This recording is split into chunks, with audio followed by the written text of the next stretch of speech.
So I believe there are going to be a couple other people joining in a few minutes. But anyway, let's just get started. And anyway, I think we should get started with a little meditation to begin with. So why don't we all take 10 minutes and just, if you haven't already been doing it, do some kind of surrender or self-inquiry, and then we can discuss the experiences. So set a little 10-minute timer here.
Recording in progress.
All right, so I welcome you all to this first of this series of weekly satsangs, and hope it was an interesting first 10 minutes of meditation. I want to open the floor for anyone to talk about their experience during these 10 minutes, or, equally important, any experiences you've had over your daily life trying to practice surrender and inquiry, or any other questions that have come up, generally speaking. So if anyone has any questions or wants to share their experience, please chime in.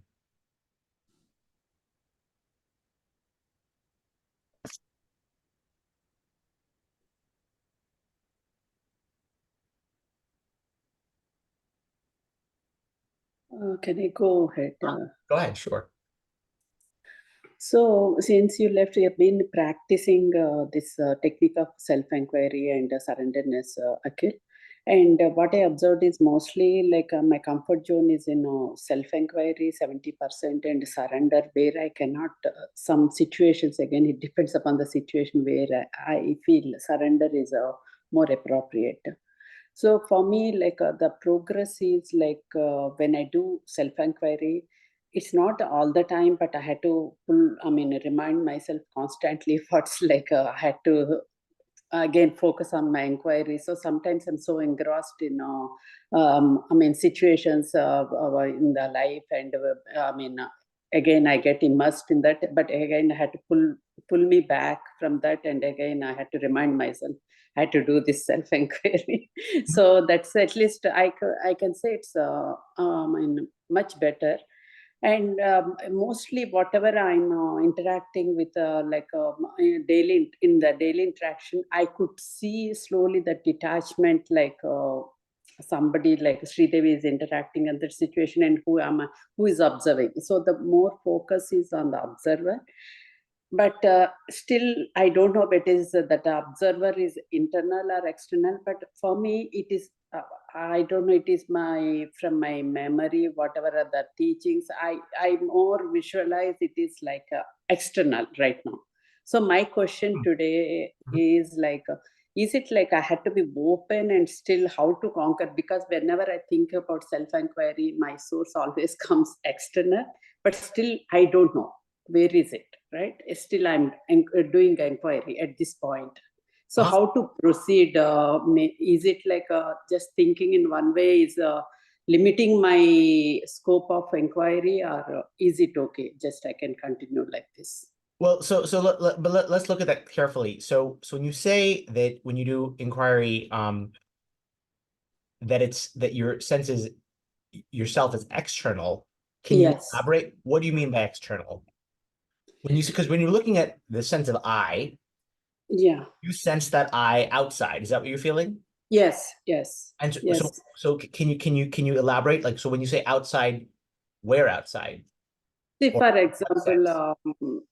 I mean, when I'm doing self-inquiry, if I'm having like some argument, means it is a healthy argument with somebody, Uh-huh. like discussing about a topic or something. So immediately the visualization comes as like Sri Devi is doing that, like she's participating in that. And if it is a little again, who is observing this? That Yes, question comes, and yes, always I feel it is like on a screen I'm watching a Sridevi, yes, I mean, yes. interacting in that situation with somebody else. Yes, yes, yes, yes. So look, I mean, look, that's in the right direction is the truth, right? For sure, that's in the right direction. And then what you want to say is, okay, the sense that I have of being the observer of Sri Devi, right? Yes. That sense of I'm here observing this person called Sri Devi, that sense, right? To try to uh localize it, right?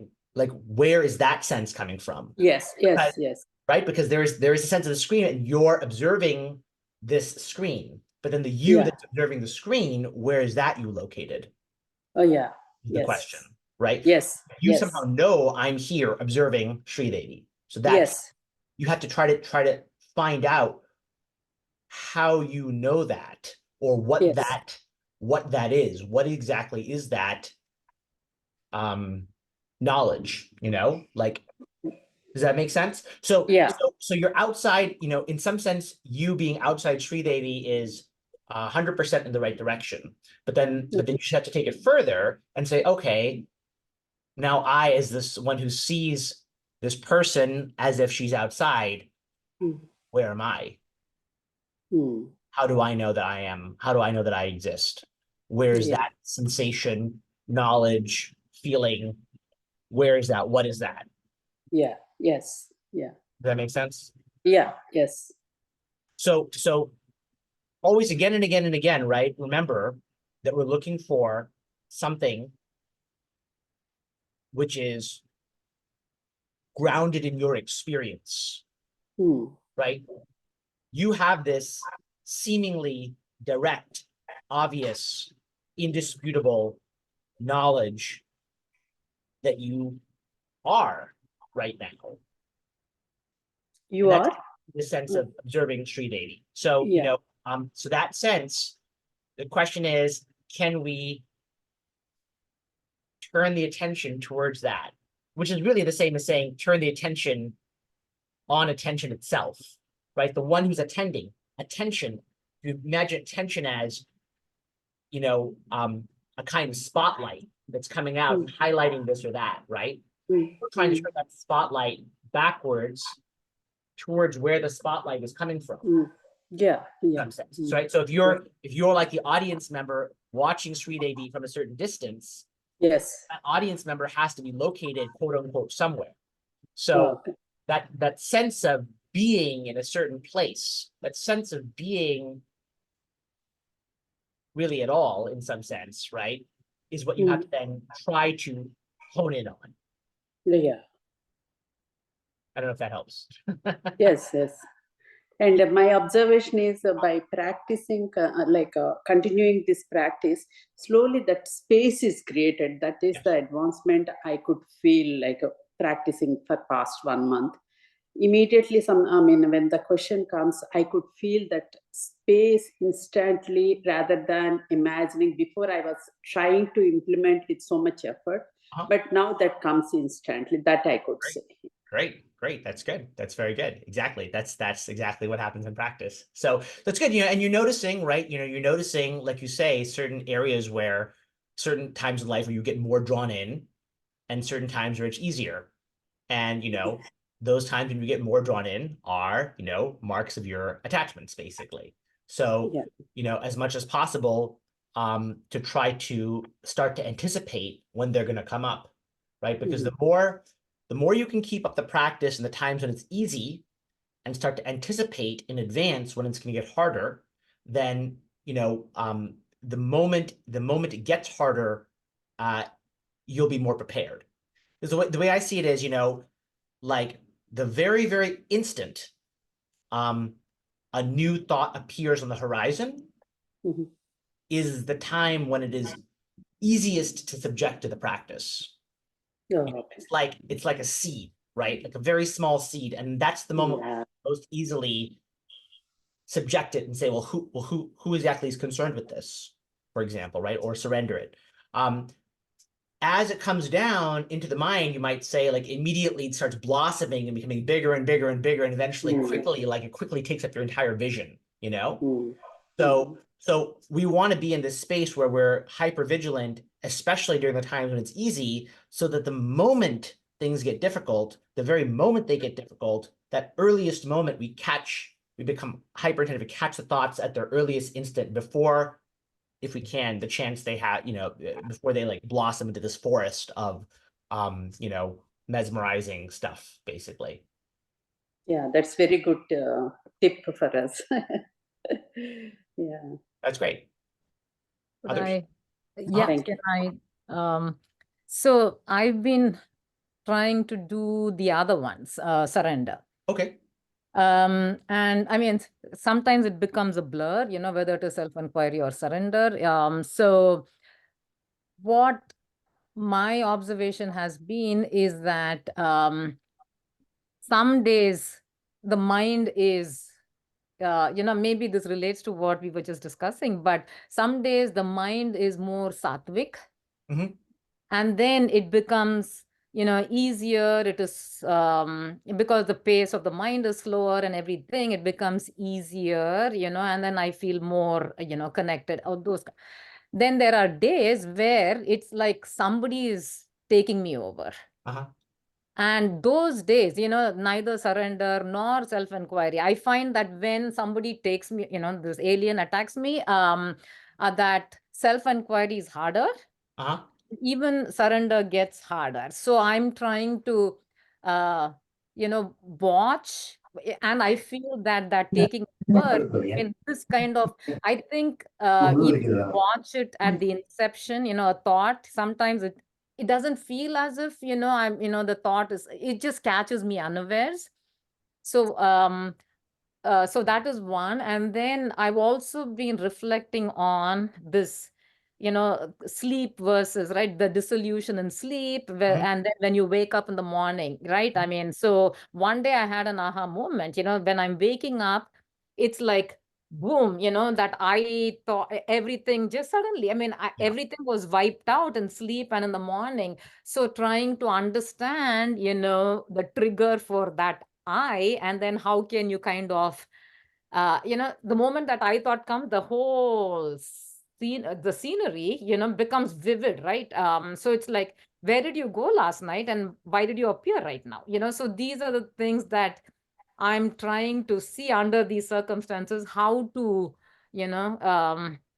the vigilance is getting affected, right? I mean, so particularly when the mind gets taken over, that vigilance, and how do I, what is it that is making me, like, get entangled in that? So that's the one that I'm trying to, understand. So Yeah. No, exactly. That makes sense. So you're looking again at precisely what it is when you say this quote unquote alien takes you over, right? What that consists of, which is undoubtedly some set of attachments, some set of, identifications with what's going on and the desires and fears that are related to that.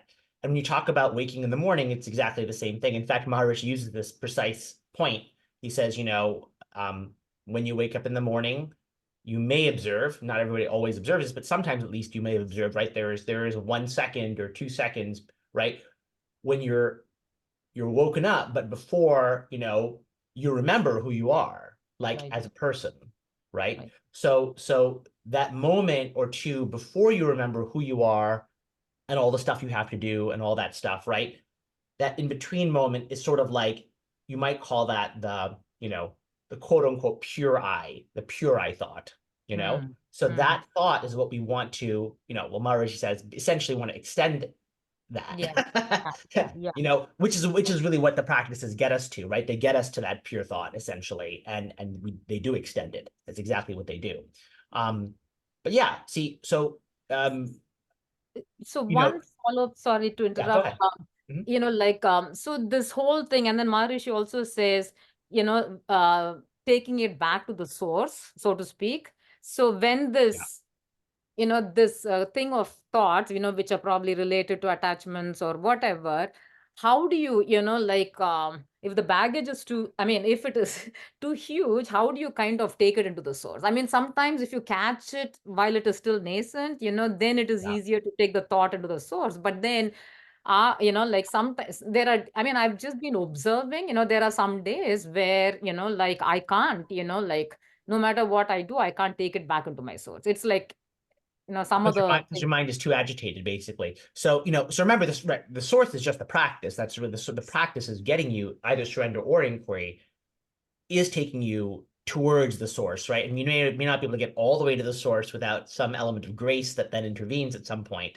Mhm. Although grace is really at every point. but when you say you can't do it, what's really happening is in that moment you are taken over by very strong attachments. That's what you're saying. Sometimes the mind is more sattvic. What you mean is in those moments the mind is less attached. attached. Exactly, precisely. So so in the moments where you really care about something and you're really afraid of doing it wrong, or you really want something, you really feel like I have to participate, I have to make this happen, then in those moments, it's very hard to do the practice. I mean, that's normal. So, in those instances, there's many things I could say, right? One is obviously first just seeing the patterns of what exactly it is. If you can notice themes, in what kind of areas of life, certain people that you talk to, certain goals and projects and certain things that you're particularly worried about that make your mind less sattvic, it's good to start noticing those. Mhm. And then you can start to be more conscious and hyper vigilant about when those things are going to come into effect. And then of course we'll say, from the bigger perspective, the practice itself will of course wear these things down over time, right? So as you do them on the easier parts of your life, it's going to be like, like waters coming around this like fortress or something like that, right? They're going to seep into the weak spots, right? And slowly undermine the foundations, right? So there's, the harder rock at the center, but, maybe like more porous stuff at certain edges, right? But it's going to eventually undermine everything. Mhm. So this will become easier with time. Um, plus, of course, which I've talked about before, right? It could be useful depending on what the exact attachments are to have therapy. There's various ways of looking at various ways of helping the situation along. Also, I'll say, right, again, if you can't do surrender or inquiry in the moment, but you do have the vigilance to note that you can't do it, then absolutely do karma yoga instead. So, that's also a helpful way of looking at it, right? Something you keep the spiritual thread going at some level, right? Karma yoga is still very powerful, and you don't have to disidentify yourself from the doer, or attempt to disidentify yourself from the doer, which is much less threatening to the ego, you might say. So keep all those ideas in mind, I would suggest. Others? Huh? Please. Yeah. Yeah. I've since last time to now, what I noticed, like if I'm completely like shut down all the senses and all the distraction and everything completely, then I get a feeling of but just like a sleep, but awareful kind of a sleep, and I'm able to figure out that kind of state, especially when I'm completely away from all the distractions, shutting everything, shutting the senses, shutting everything, everything like on my own without trying hard.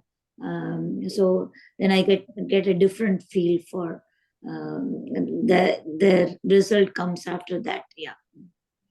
So you're talking about, are you talking about when you're sitting by yourself, eyes closed, and then shutting off all essentially? Not eyes. I don't even eyes closed no? or anything.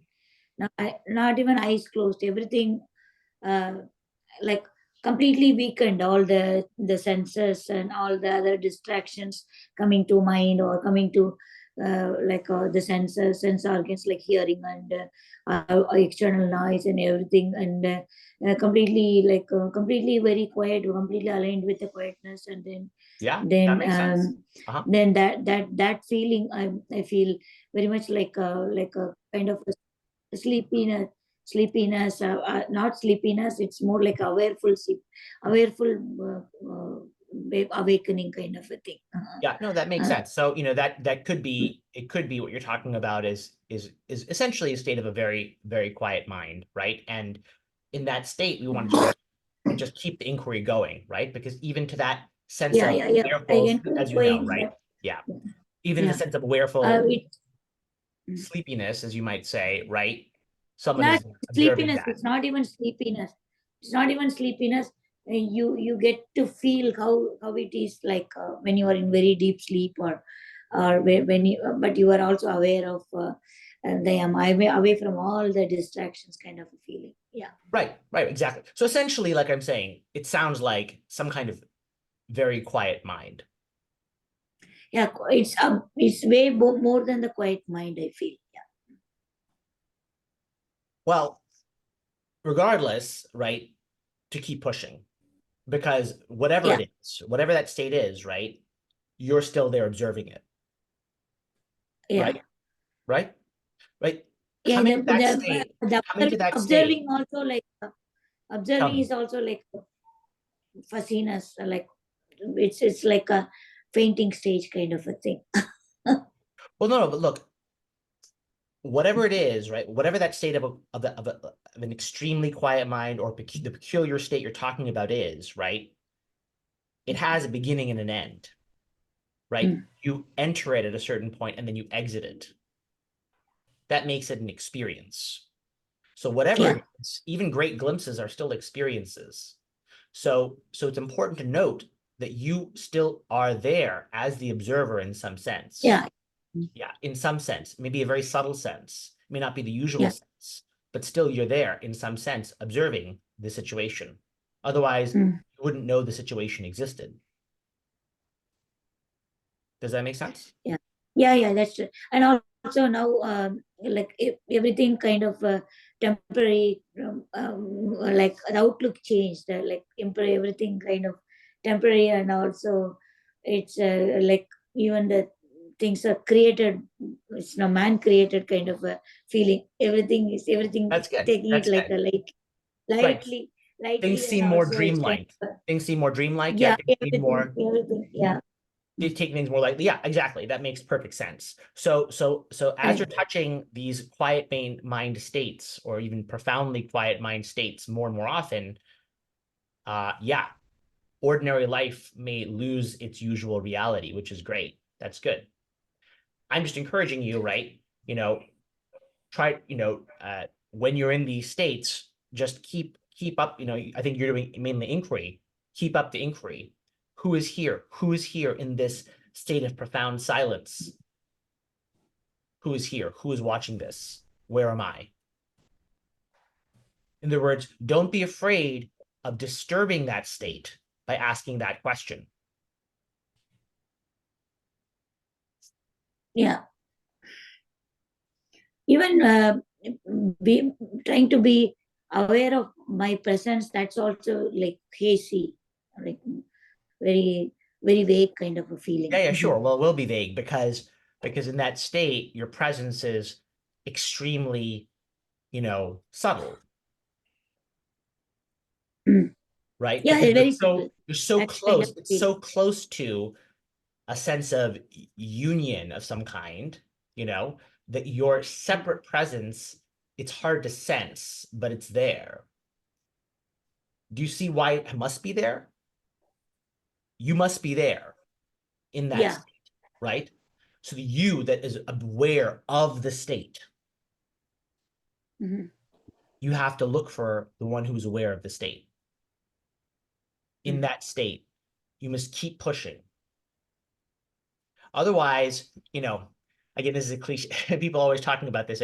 It's a cliche in a way, but this is what, in a way, it sounds very much like what Maharishi calls like the state of laya, basically. It is exactly what he calls yogic sleep, right? It's not sleep, but it's a state of profound relaxation of mind, which can be sustained for however long you want, but it doesn't matter how long it's sustained because it's not by itself destroying the seed of ignorance, because it's still a state. So we have to go beyond that state by questioning who's aware of that state. And that state is a very good state, don't get me wrong, but we just don't want to be we just don't want to be like just sitting there, basically. But want to keep pressing forward. Or if you're surrendering, then you would just keep noticing this state is also just a state, right? This state is also just a state, and not to think this is reality. This is not the absolute. This is still a state because it comes and goes.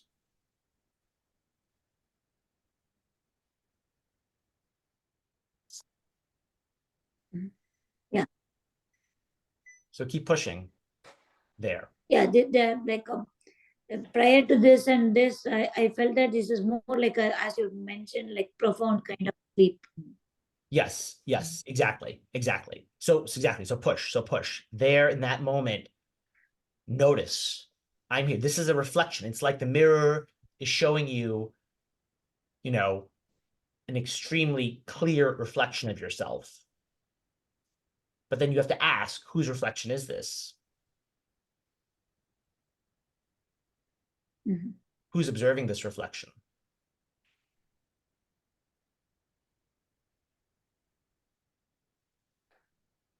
Anyone else?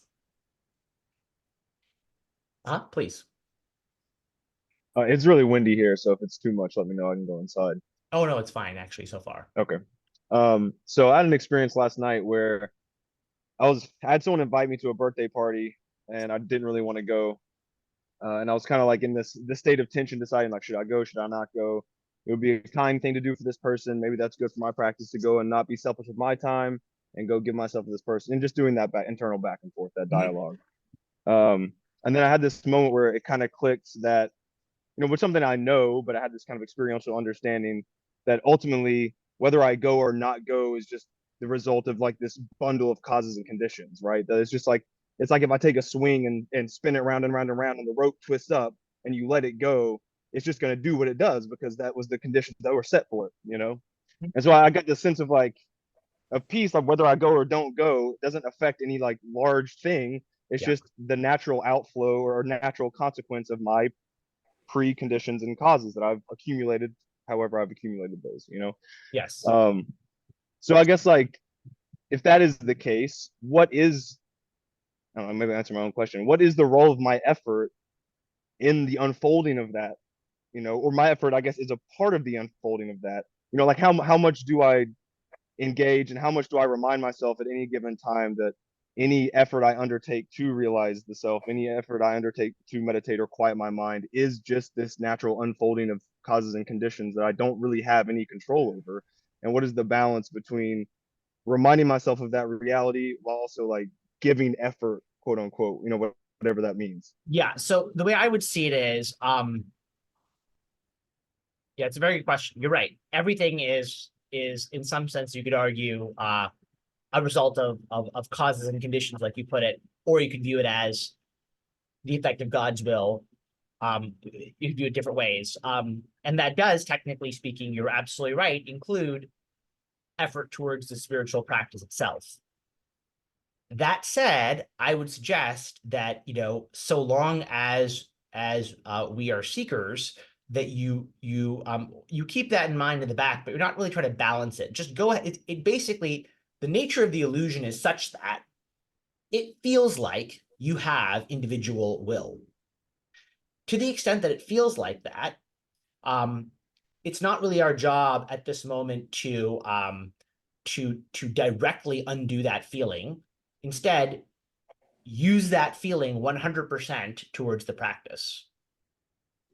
Yeah, and don't worry about, I mean, you can think about it in the back of your mind, yes, this too is God's grace, and that's true, it is. But I would just go ahead and use it full steam on the practice and not worry so much about balancing it by thinking about how it actually is also just causes and effects. I wouldn't worry about that too much. I would just use my effort on the practice, period. So as long as I have some sense of agency, Yes. like use that as much as I possibly Yes. can and Yes. point that as much as I possibly can in the direction of things that help me feel connected or help me feel quiet or when Well, in the direction in particular, surrender and self-inquiry, and you know, I would, of course, right. that's the top priority. And yes, you're right. I mean, under certain conditions, other things. But yes, basically, yes, exactly. That's right, precisely. Yeah. That's what I would suggest, right? Because I mean, generally speaking, this is the whole beauty, right, of these practices is you know, to the extent that, you know, sometimes we do have to withdraw from them and we do have to, you know, figure out where on the sort of ladder of spiritual practices we have to be. But basically with surrender and inquiry, if we're fortunate enough to be able to do them at certain points, you know, the whole beauty is our is that they're one pointed. You know, we don't have to worry about anything else. We just worry about one thing. We don't try to juggle multiple balls, just juggle one ball. That's sufficient. Everything else can go away, basically. So you just focus on just one thing, which is, you know, either, you know, who you are, or you know, surrendering everything, basically, and not getting involved.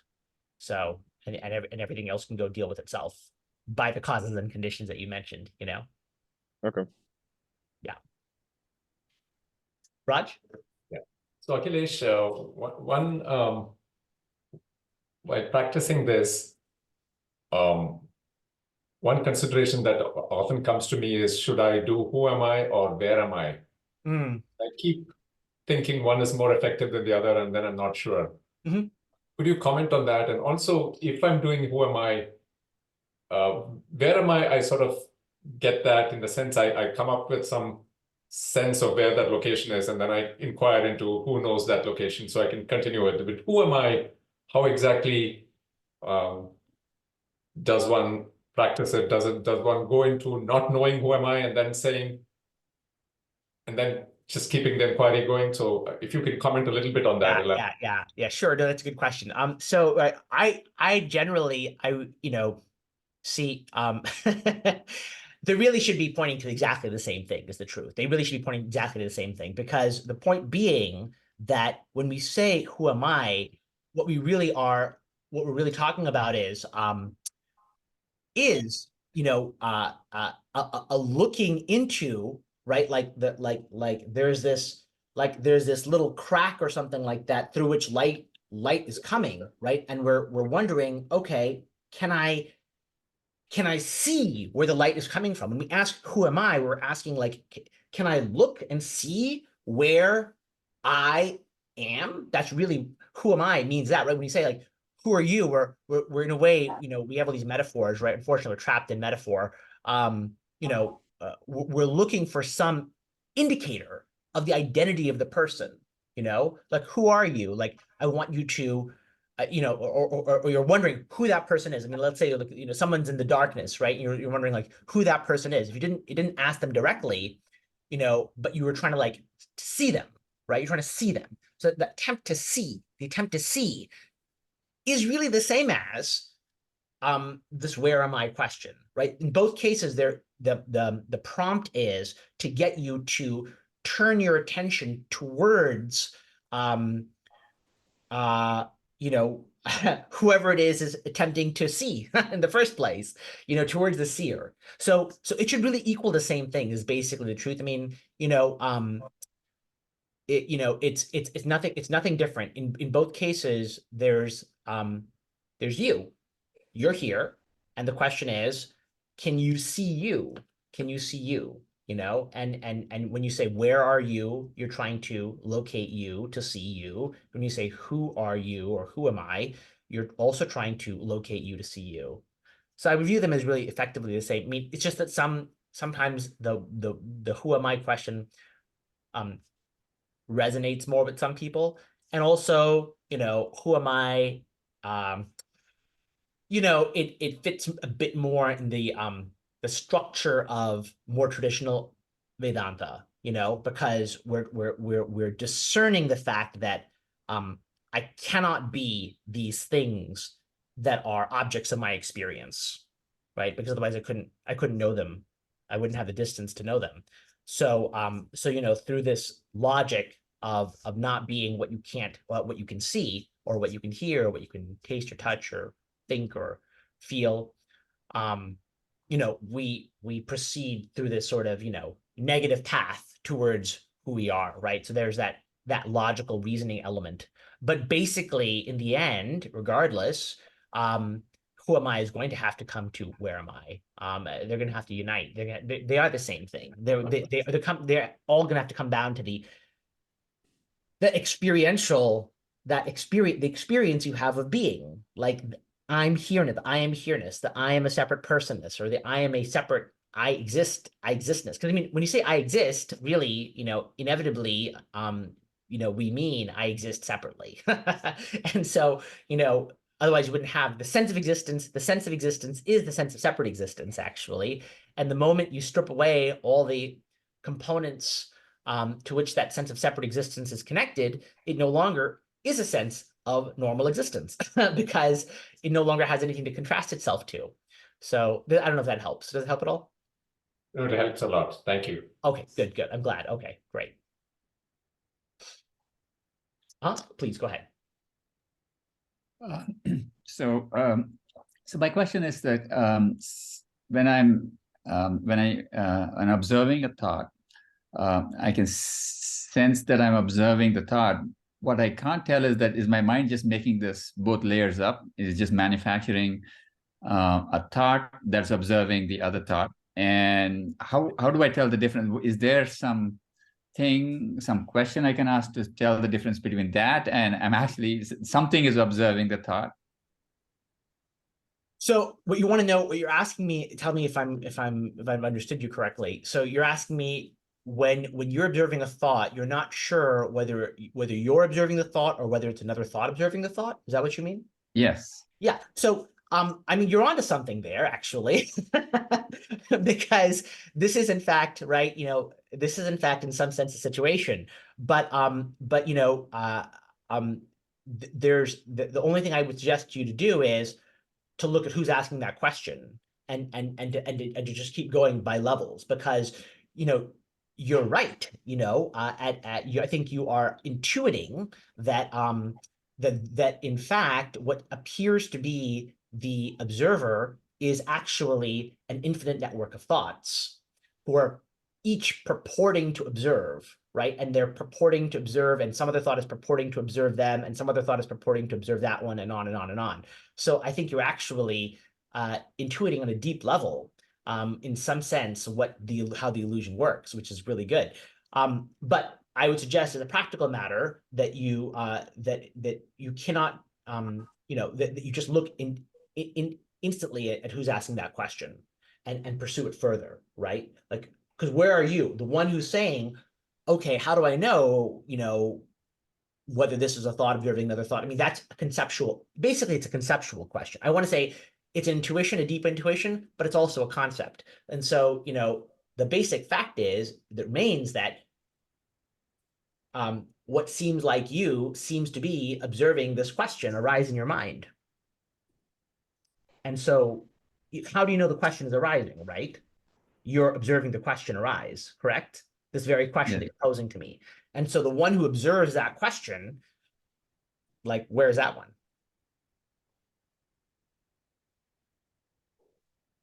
Does that answer your question?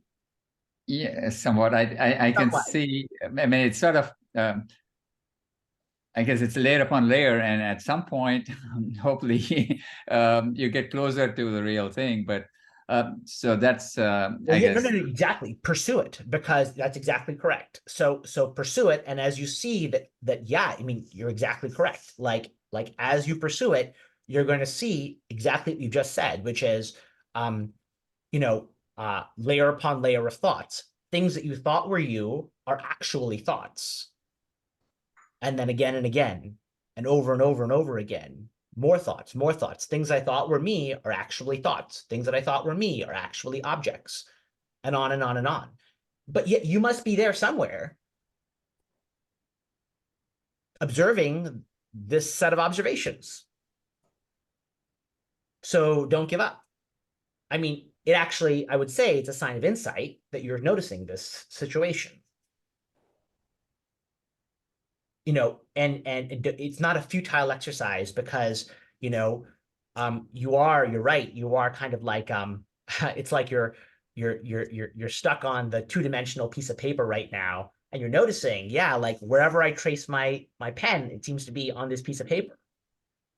But eventually you're going to notice that you're hovering over the piece of paper, right? Right now, all your attention is on different parts of the piece of paper. But eventually you'll recognize there's a third dimension. You can't force that recognition. All you can do is you just keep tracing the piece of paper, and eventually it's going to occur to you that you have been thinking only in terms of what's on the piece of paper, that has been an assumption that is unconsciously governed your entire search, right? And that something very obvious is there, which is you're there hovering over, standing over this piece of paper. So yeah, it's good. That's good. But just keep going. One minor question, which is, what's the difference? Sometimes I feel that, am I observing it now, or is it just memory? What is the difference? Is it happening now, or I'm just remembering what happened? Yeah, I mean, and it's another intuition you're having, because you're right. Everything is memory in some sense. What is a present moment? It goes right to the heart of this whole inquiry, actually. It's the same question, really. The only answer I can give to you is continue the practice, because that question is it's exactly the same question, really. Where is the present? Precisely. Where is the present? Who knows, right? Like, I mean, it's a very good question. Everything you're thinking is actually already been thought. As soon as you recognize it's already in the past, right? And the future hasn't occurred yet. So where is this thing called the present exactly? I mean, it must be there somewhere. And the one, all we can connect to it is the one who's stating that they're supposedly aware of it. So yeah, I mean, again, I think these are intuitions you're having, and they're very good questions. And there's no philosophical answer that I can give you that is going to resolve it, unfortunately. Thank you. Yeah, not a minor question. Very, very central question to which there's no answer in philosophy. Yeah. So I had a follow-up question to that. So what this tells me, right, when a thought is observing the thought, and, so it's more in the realm of the thought region, right? So mind, brain, intellect there. So where, like some days, like these are just glimpses, there is that experiential part, right? Where you get that sense, of just, like knowing, that I am, like kind of a thing, it's very momentary. So how do you, And I can't simulate those conditions, like it is some days it just, is I can easily tell, this three-dimensional, that analogy was really good, that something is watching, all these. So my question is this thing between the realm of thoughts and everything versus that just knowing, the feeling, how, like, how do you kind of prolong? Is it the feeling that we are after, feeling and the experience? No, you're not. No. Okay. I mean, so while the sense of hovering, et cetera, and these glimpses are good things for sure, right? It's a general rule that A, we're never trying to repeat glimpses, and B, that glimpses of any kind, again, the measure being, do they have a beginning and an end? And in this case, they certainly do. Are merely experiences, which means they too are in the realm of thought. So they are a very special kind of thought, you might say, because they're thoughts of exceeding clarity, or they're thoughts of the mind in a special mode. We can put it in various ways, but the reality is they continue to be thoughts. And so, but yes, I mean, we're trying to move anyway in their direction. Why? Because that's going to be purifying for the mind. How do you sustain it? How do you get more of it? How do you prolong it? Well, the answer is through the practice, through the practice, through the practice. Not by trying to repeat the experiences, but by continuously doing the practice, by saying, frankly, as soon as you have such an experience, who is it that's had that experience, or to ignore it and not get lost in it?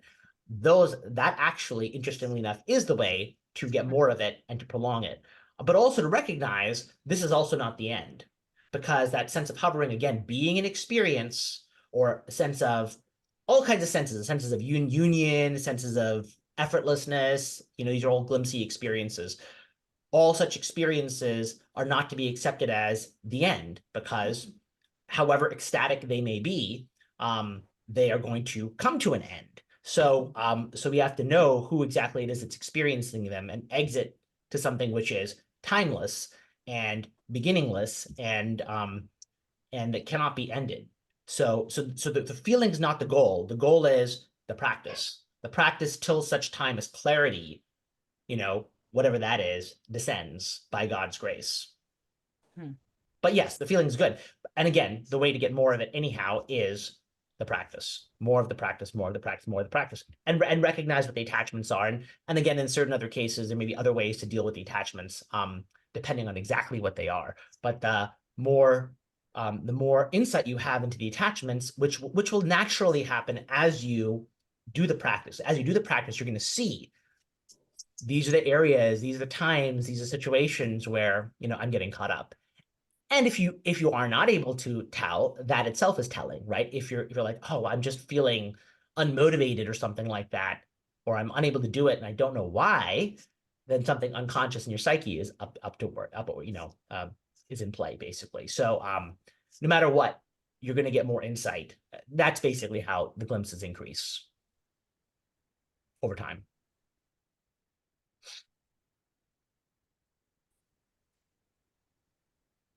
Anyone else at the moment?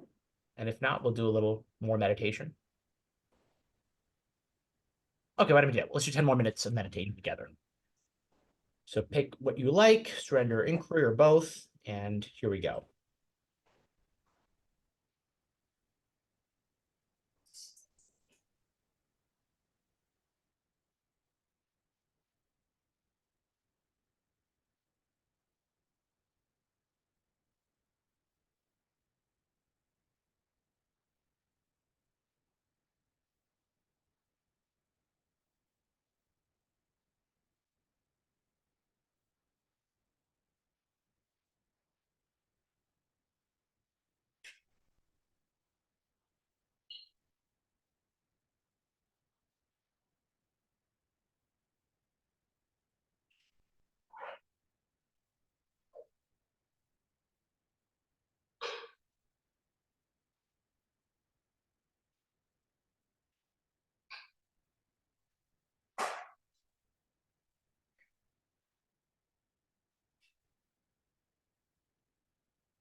All right. Anyone want to share their experience?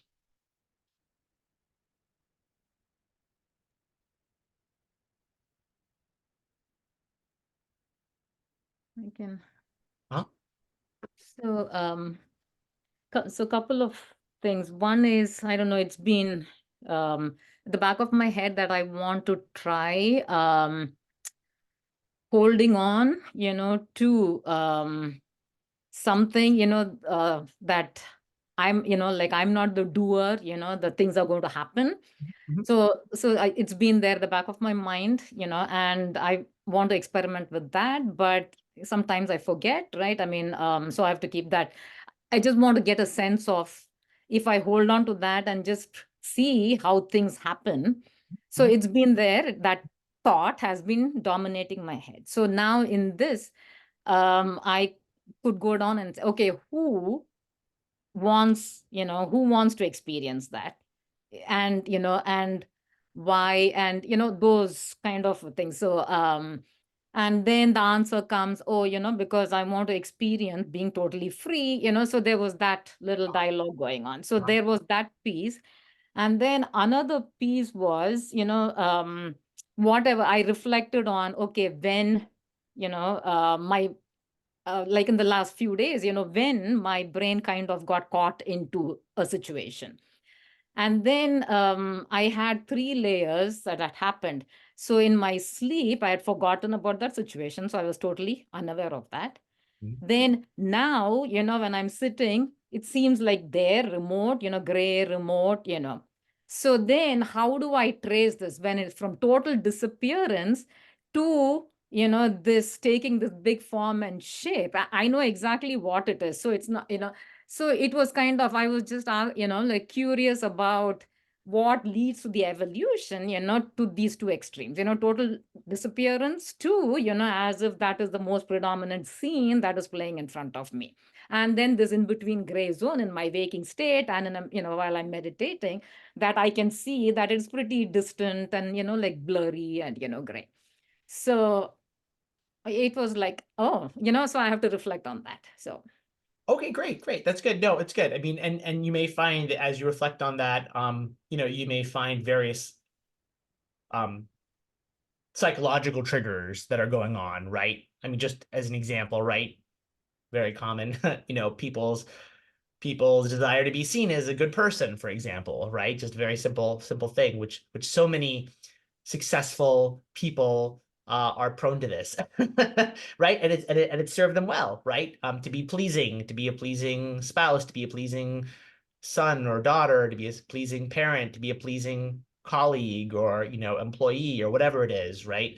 And so that's an example, right? You might be other psychological things you start to see as to why it is exactly like you say. It goes from this, from non-existence to this gray zone to suddenly taking importance. It might be, for example, right, just a possibility, right? The presence of certain people, right?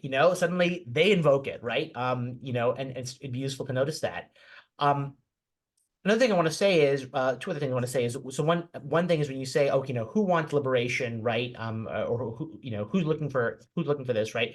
Not a bad question to ask, but I just do want to clarify, right? To be, that there's a psychological element to that inquiry. When we ask who wants this, right? It from the inquiry perspective, it's really want to immediately go right back to this sense of existence. That's really what we mean by that, right? So, it can have there can be an independent interest, which is not wrong at all, in, thinking about why are we the kind of person that wants to be a spiritual seeker, let's say, for example. That can be interesting and useful under certain circumstances, but in inquiry, when we take any thought and we say, okay, who is it that's thinking this, or who is it that wants this, or who is it that feels this, or who is it that's worried about this, whatever it is, really all those questions are just synonyms for saying, okay, again, go back to the observer. Where's the observer? Where am I? Where am I? Where am I? Or who am I? It's all right, rooted back to that. Just be clear about that, if that makes sense. And then one more thing I want to say is, in terms of surrender, right? It's interesting. So yeah, absolutely. The attitude that I'm not doing anything, can be very helpful for surrender. But also I just want to say, generally speaking, right, another way of looking at what's happening in surrender, which can be applicable, I think, and maybe it makes it slightly more applicable to these sort of static sitting situations that we have in satsangs like this, is that when we say relax the willpower, or ignore things, really these are also associated with it. It's not really just physical doing, but the activity of the attention itself, right? The attention, think of it in some sense as being like a muscle. And so we want to essentially relax that muscle, or we want to like defocus, essentially, right? So that things become a relaxed blur. But we want to do that in a focused way.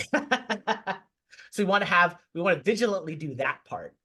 So it's like, it's like on a camera, like these old cameras where you you had to like press the button down slightly to get it to the focus, but I don't know if anyone knows what I'm talking about, but but here we want to press that button down so that it's defocused essentially, and keep defocusing, on anything essentially. And so that attempt to keep the mind from going to any particular point, right? As soon as it gets on a point, but to relax, right? So there's like,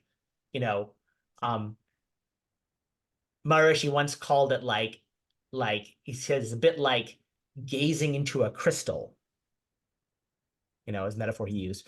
So so that so it's not just about, again, physical action, but about the act of focus itself,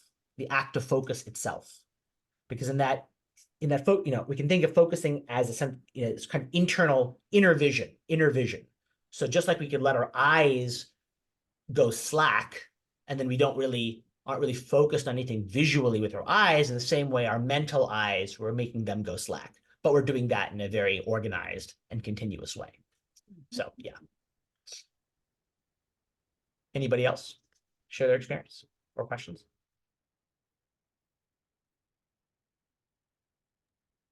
I think with surrender, what happens with me is that exposure to the world often really stimulates and activates the deeply rooted attachments. For instance, if I were to go for many days without being exposed to music, it was very easy to surrender and very quickly come to the state of silence. If recently I was exposed to music just today, and then I find that those loops of music going on in my head. And to ignore that there's a kind of challenge involved in that. It's very tricky to continue to practice in that mode. Yeah, absolutely. That makes total sense. And would I consider my practice more successful if even if I was exposed to music and I practice, it doesn't affect me as I practice? I guess that would show that the attachment to it has weakened, right? Yeah, would it? exactly. I'm not sure. That's Okay. exactly Okay. right. Yeah, precisely, Okay. right? So yeah, I mean, again, there's interesting, differentiations between the more ancient view versus, you might say, the more modern view, quote unquote, right? Ancient view is the world is like a it's like a series of sense traps, right? Like everything pleasant is a danger, right? So avoid it all, which is one way to go. It's not always wrong to do that, and for some people it helps them, right? Versus the more modern view is no, just do the practice, you'll be fine. Which is also true, and in a way it depends on the person, basically. But you're absolutely right. Yeah, I mean, non-exposure to certain things, of course, makes it easier, weakens the attachment, but then so does the practice. And the practice, in theory, should not, should be able to cope with anything, So, but yeah, it's a good observation. Absolutely. So Yes, and I want to ask. Sorry, I want to ask. when you talked about the modern view, you had a kind of twist on the modern view when you brought in the ideas of Marcel Proust, which I just want to ask you about a little bit. What, of the French writer Proust. So, what was the twist on this Well, modern view? so right. So, I talked a little bit about, so Proust, Marcel Proust, is a very famous French writer, as you pointed out. I probably may have talked a little about him in my first book. I can't recall. But what I mainly mentioned him with respect to is a kind of psychological technique, which I advocated for as almost like a helpful adjunct to therapy, really. So it's not strictly speaking in the practice itself. It's something which is more about aligning ourselves with our desires and dealing with certain emotions that cannot be easily where the agitation is too strong and the practice is too weak to deal with it, right? So under those conditions, basically, what Proust says is there can be a great joy in transforming elements of our experience into artistic objects. So what happens, you take your experience and you try to write about it, draw about it, sing about it, right? And convey the inner meaning of that experience, the sense of what it was like to undergo that experience. In the process, you can convert experiences of suffering into experiences of joy. This is something which is a psychological method, which I think can be helpful under certain circumstances. I think the connection to the spiritual is that this is, it's a partial insight into what the spiritual sees all experiences as, namely, which is that even though they're experiences of suffering, when viewed as the self, in some sense, those experiences of suffering are experiences of consciousness. So even experiences of suffering have this sense of beauty that is underlying them because they're also intricate, complex, intelligent experiences. So that's what ultimately he didn't make that point, but I'm bringing it to that point, that there's an underlying beauty, right? There's a beauty to everything, right? Even experiences of pain are also beautiful experiences in the same way that a scientist could find cancer to be highly interesting, right? Like, horribly ugly, but also it's very intelligent, right? And it shows all kinds of interesting characteristics, right? There's a certain kind of beauty in that. This is it's not exactly the same as, but it's along the same spectrum as the way that when we are moving towards the practice, there's an element in which experiences of all kinds take that quality, that even the pain is only surface. Beneath the pain, there is this spectacular intricacy. There's a spectacular vividness, and there is a peculiarity and uniqueness that we appreciate at some level. So I hope that's helpful. Okay. There's a lot more I could say about Proust, but I feel like I mentioned Proust really mainly in terms of that psychological technique, really, which I don't really want to go into right now too much, but I think the underlying foundation is the beauty of all experiences, which I think is very relevant, right? Because when we talk about the bliss of the self or the bliss of Brahman, it is very akin to an aesthetic bliss, which Maharishi also says exactly that. It's an aesthetic bliss. There's an underlying continuous aesthetic bliss. It's the same as the bliss of samadhi.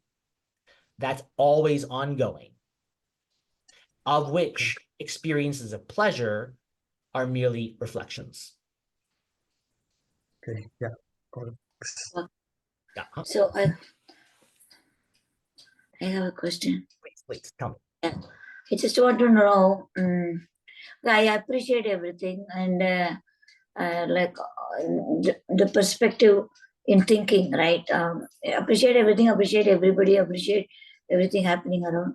But you have added a new dimension, which is appreciating all the experiences that happen, or I find beauty in everything. Like I feel in life, I find beauty in everybody, everything going around. But our own experience, finding that as a beauty, that's also added dimension to it. That's a good thing. And then another thing that I want to ask you is, say, okay, we get the glimpses, we get lots of glimpses, and try to get more glimpses. We don't have to do anything to get glimpses. You get the glimpses. So you want to continue the duration of glimpses, or or get more glimpses. But getting glimpses is not in our hand. It's not, But right? correct. It's not enough. So we get a lot of glimpses, but so what do we do? Like you hold on to the glimpses and make it all the time, like make it more permanent, not like a short term, and make it hold on to it and go above it. And what do we do after that? I mean, sure. Okay. So let me answer both topics you mentioned. So again, in the beauty thing is, it's not like I'm necessarily saying you should necessarily try to experience the beauty of everything as if no. It's automatic. During the practice, it automatically happens. Just be clear. Second thing is, in terms of the glimpses, push the practice. It's not about you may get more and more glimpses. They may be of longer and longer duration, and that's fine. That's good. But the glimpses are not the point. The point is, who is experiencing the glimpses? So we want to know, right? Because a glimpse, again, is an experience that has a start and a finish. It's in time. You see that? Yeah. So we cannot accept something which is in time as a final answer. So what we have to do is we have to recognize what we're looking for is something which is not in time, and push past that. So when we're inquiring who just had that glimpse, or who's having this glimpse, because in a way, once you've noticed it's a glimpse, you're already de-glimpsing. So the concern is, you're trying to find out who you are in some sense. A glimpse is giving you this profound, spectacular insight, or this amazing sense of happiness or bliss or ecstasy or whatever you want to call it, different things, different people under different circumstances. But it's not really fully answering the question. Who is it that's having the glimpse? That's what we want to do. We want to push past it. Or if you're surrendering, again, ignore the glimpse. This is also an experience. And we don't want to be satisfied with anything which comes and goes. Anything which comes and goes cannot be a final answer. This is another wrong answer, basically. Basically, it's a relevant answer, but it's wrong, right? So again, right, I'm going to use this mirror analogy yet again, because I can't help it, which is again, you're asking, who am I? And someone is showing you a clear mirror with your face in it, right? Now, that clear reflection of you can liken it to a glimpse. I mean, depending on how clear it is. If it's slightly less than perfectly clear, it might be profound silence. And if it's really super clear, you might have, we call it a glimpse, basically. But the point is that once you see your clear face in the mirror, and your true face is so spectacularly beautiful, but it's not sufficient, because the point is you're now entranced with the reflection of your mirror, of your face in the mirror. What we want to know is, who's observing this reflection? Because the one who's observing this reflection is going to be that beauty at all times without having to see it in a mirror. We don't want to be dependent upon the mirror reflection to know ourselves. We want to grasp, this is me. And how to do that? Well, you have to find out where you are with respect to this, right? Exactly like a kid, right? So little kid doesn't realize at a certain point that, it's mirror reflection and it are actually the same or connected. It thinks it's a different little child in the mirror, at a very young age. At a certain point, it recognizes, oh my God, this reflection is a reflection of me. And I'm like this, even when I don't see the mirror, I'm still like this. So in the same way, those qualities that you get in the glimpse of profound unity and ecstasy and bliss are actually ongoing. It's just that when you see them in a glimpse, they're there as an experience, a dualistic experience. The non-dual experience is not like that, because the non-dual experience is not, it doesn't require reflection. It doesn't require contrast, right? So I probably used this metaphor before, but I'll use it again, which is Maharishi talks about the example of